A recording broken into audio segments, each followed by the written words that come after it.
बिस्मिल्लाहिर्रहमानिर्रहीम। मैं हूं खालिद लोधी लंदन से, अपने दिल की बातें के कॉलम के साथ। ये जो 30-40 सालों से हमारे नाम नहाद अवामी नुमाइंदे और सियासतदान जो कि चंद मखसूस ख़ानदानों के ज़ेर साया इलेक्शन लड़ते ही इस गर्ज से हैं कि इक़्तिदार के वन तक पहुँच जाएं और फिर आवाम के नाम पर हुकूमत पाकिस्तान के ख़जाने से तरक्याती फ़ंड वसूल करके इन तरक्याती मंसूबा में अपना हिस्सा वसूल करें, जो कि हमेशा ही से भारी कमीशन के नाम पर होता है। अपने ज़ाती कारोबार को भी इसी सियासत की आड़ में चमकाना, ये इनका वतीरा चला आ रहा है।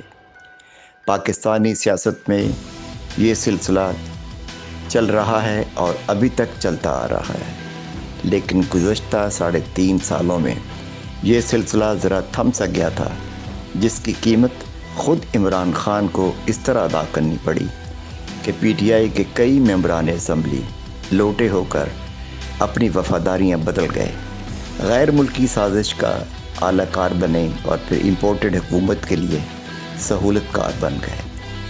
क्या तसव्वुर किया जा सकता है कि पाकिस्तान में एक आम शहरी पाकिस्तान के कौमी या सूबाई असम्बली के इंतखाबात के लिए अपने आप को अहल करार पाएगा? सेनेट ऑफ पाकिस्तान का मेंबर बनना तो मुकम्मल तौर पर नामुमकिन है। आप सियासी जमात के टिकट लेने के लिए भारी रकम कहाँ से लाएंगे? फिर इंतखाबी मुहिम के लिए भारी अखराजात किस तरह बर्दाश्त करेंगे? ये काम तो सिर्फ़ और सिर्फ चंद मखसूस मरात याफ्ता ख़ानदानों का रह गया है, जो कि ख़ुद शुगर माफिया, तेल mafia, property mafia, transport mafia, आटा माफिया और सीमेंट माफिया से ताल्लुक़ रखते हैं।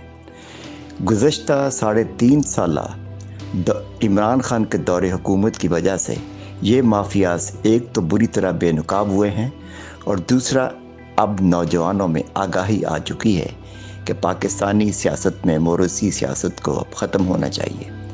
बेहंगम हजूम अब एक मुनज़्ज़म और मुत्तहिद कौम बनने में कामयाब हुआ है, जिसका तमाम क्रेडिट इमरान ख़ान को जाता है। सियासतदानों ने माजी में ख़ुद अवाम को कौम बनाने में अमली किरदार अदा ही नहीं किया था। कुदरत ने इमरान ख़ान को क़यादत सौंप दी है कि वो पाकिस्तानी कौम की दस्त समत में रहनुमाई करें, और नौजवानों ने चंद मरात याफ्ता ख़ानदानों की मरूसी सियासत के बुत को तोड़ने के लिए जद्दोजहद का आगाज़ कर दिया है।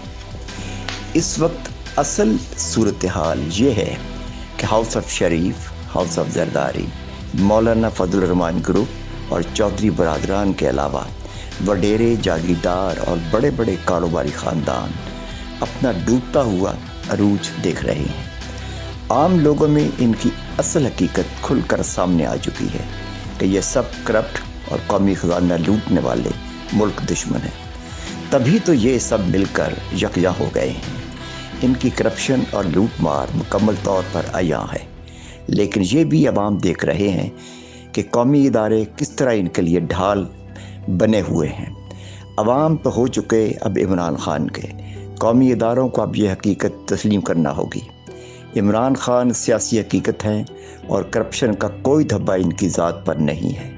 अब किस कदर धांधली करवाई जाएगी या की जाएगी, ये सोशल मीडिया का दौर है, कुछ भी न छुप सकेगा। अब हकीकत यह है कि हकीकी आज़ादी का इनकलाब हर घर पर दस्तक दे रहा है। मगरब में जितने भी बड़े बड़े थिंक टैंक मौजूद हैं, इनमें अब तासर आम पाया जाता है कि एक तवील अरसे के बाद एशियाई ख़त्ते में जो शख्सियत अवामी सतह पर उभर कर मंजर-ए-आम पर आ रही है, वो पाकिस्तान के इमरान ख़ान हैं, जो कि बराबर मुस्लिम उम्मा में ख़ासे मकबूल हैं। अगर ये कहा जाए कि शाह फैसल मरहूम, जुल्फ़िकार अली भुट्टो मरहूम और कर्नल कज़्ज़ाफ़ी मरहूम के बाद जिस शख्सियत ने अपना लोहा मुस्लिम उम्मा में मनवाया है, वो इमरान ख़ान है। इनकी अवामी सियासत और फलाही कामों की वजह से इनकी मकबूलियत में बड़ी तेज़ी से इजाफ़ा हुआ है। इमरान ख़ान वो शख्सियत हैं कि जिनकी उभरती हुई शख्सियत से बाज़ हल्कों में बेचैनी पाई जाती है। ان کی عوام میں مقبولیت کی وجہ سے مراد جاتا خاندانوں کی نیندیں حرام ہو چکی ہیں۔ یہ خود ذاتی طور پر خوددار اور آنکھوں میں آنکھیں ڈال کر اپنے ملک کی سلامتی کو اولین ترجیح دیتے ہیں۔ خاص طور پر امریکہ کو یہ باتیں ناگوار گزرتی ہیں۔ گزشتہ 30-40 سالوں کی بدعنوانیاں اور سیاسی سطح پر منظم ہوئے مافیا گروپس مختصر عرصے میں ختم نہیں ہوں گے۔ اس کے خاتمے اور قومی اداروں کو تمام برائیوں سے پاک کرنے کے لیے ہر سطح پر میرٹ کو فروغ دینے کی غرض سے یقیناً وقت درکار ہے۔ شوگر مافیا سے لے کر پراپرٹی مافیا اور پھر تیل مافیا، سیمنٹ مافیا، یہ سب مافیاز اسی طرح خاندانوں کی اجارہ داری کا مافیا ہے۔ ان کے خاتمے کا آغاز تو ہو چلا ہے۔ عمران خان کے عوامی جلسوں میں عوام کی بھاری اکثریت ثابت کر رہی ہے کہ عوام اب نظام کی تبدیلی چاہتے ہیں اور عوامی حاکمیت کا طلوع ہوتا ہوا دیکھنا چاہتے ہیں۔ 1965 کی پاک بھارت جنگ کے بعد معاہدہ تاشکند ہوا اور پھر ذوالفقار علی بھٹو فیلڈ مارشل محمد ایوب خان کی کابینہ سے مستعفی ہو کر عوام میں آ گئے۔ عوام نے ان کا بھرپور ساتھ دیا اور انہوں نے پیپلز پارٹی کی بنیاد رکھی اور یہ پارٹی پاکستان کی سیاست پر چھا گئی۔ اسی طرح اس وقت پی ٹی آئی عوام میں بھرپور پذیرائی حاصل کر چکی ہے۔ عمران خان مستحکم اور خود مختار پاکستان کے لیے امید کی کرن ثابت ہوئے ہیں۔ مافیاز کا گٹھ جوڑ جو کہ قومی سلامتی کے لیے خطرناک ثابت ہو رہا ہے، اس کے خاتمے کے لیے نوجوانوں کا عملی کردار انتہائی اہم ہو چلا ہے۔ پاکستان کے شہروں کے قرب و جوار میں امیروں نے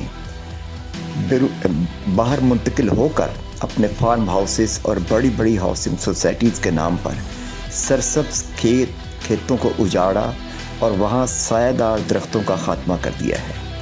یہ اسی مافیا کا کیا دھرا ہے جنہوں نے عوام کے طبقوں میں اب تقسیم پیدا کر دی ہے۔ دولت پر چند خاندانوں کی اجارہ داری فروغ پا چکی ہے اور شہروں کی حالت دن بدن بگڑ رہی ہے، جس کی وجہ سے امیر لوگوں کا شہروں سے باہر نکل جانا اور گلی محلوں ان سے کوئی تعلق نہ رکھنا، رابطہ نہ رکھنا، شہروں کے باہر زرعی زمینوں کو رہائشی کالونیوں اور سوسائٹیوں کی شکل میں آباد ہو کر وہاں رہنا، یہ بھی غریبوں کے لیے ایک مسئلہ بنا ہوا ہے اور غریب اور امیروں کے درمیان ایک بہت بڑی خلیج پیدا ہو چکی ہے جس کو ختم ہونا چاہیے۔ پاکستان زندہ باد۔